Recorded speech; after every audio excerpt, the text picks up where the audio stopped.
Valsad RPF મેદાન પાસેનો બંધ કરેલો રસ્તો સાંસદ ધવલ પટેલે તાત્કાલિક ખુલ્લો કરાવ્યો। વલસાડ આરપીએફ ગ્રાઉન્ડની સામે રેલવે યાર્ડ તરફ જતો રસ્તો રેલવે તંત્ર દ્વારા બંધ કરી દેવામાં આવતા આ માર્ગ પરથી પસાર થતા હજારો વાહન ચાલકો મુશ્કેલીમાં મુકાયા હતા।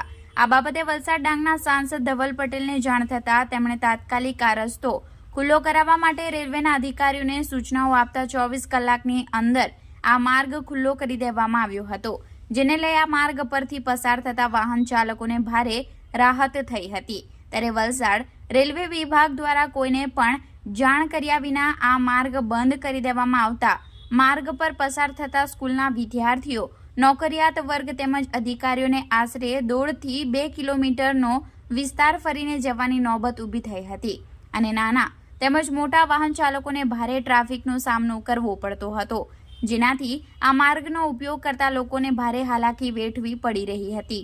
જ્યારે આ અંગેની જાણ લોકસભાના દંડક અને વલસાડ ડાંગના સાંસદ ધવલ પટેલને થતાની સાથે જ ગણતરીના કલાકોમાં આ માર્ગ ખુલ્લો કરાવવાની સૂચના રેલવે વિભાગના અધિકારીઓને આપી હતી અને માર્ગ ખુલ્લો કરાવ્યો હતો। આ કામગીરી સમયે સ્થળ પર રેલવે સ્ટેશન સલાહકાર સમિતિના સભ્ય અમીશભાઈ પટેલ, ભાજપના કાર્યકર્તા આશીષભાઈ દેસાઈ, ભાજપ કાર્યકર્તા સુનિલભાઈ કવો ઉપસ્થિત રહ્યા હતા।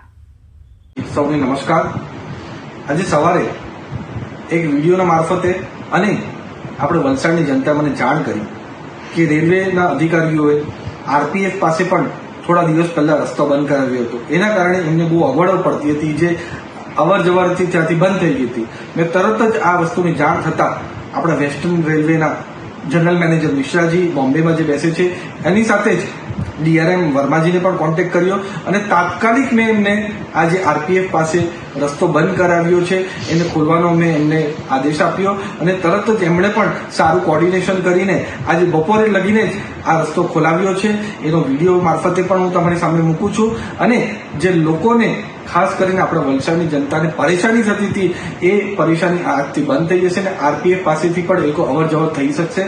આવનાર દિવસોમાં પણ આવા જેટલા રસ્તા બંધ છે એ ખોલવા માટે હું પૂરેપૂરો પ્રયાસ કરીશ।